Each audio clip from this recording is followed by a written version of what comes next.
శ్రీరాముడి దయ ఎలా ఉంటుందో ఒక భక్తుడు చెప్తున్నాడు. శ్రీరాముని శ్రీరాముని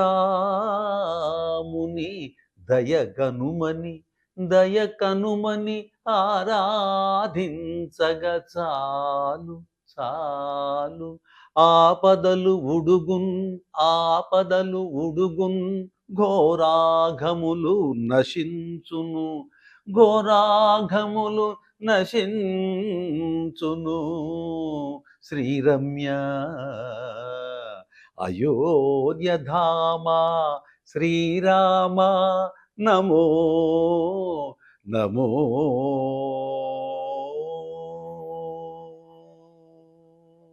మరిన్ని అప్డేట్స్ కోసం మా కాయ్ టీవీని సబ్స్క్రైబ్ చేసుకోండి. మా వీడియో కనుక మీకు నచ్చినట్లయితే లైక్ చేయండి, షేర్ చేయండి. మీ విలువైన అభిప్రాయాలను కామెంట్ బాక్స్లో తెలియజేయండి.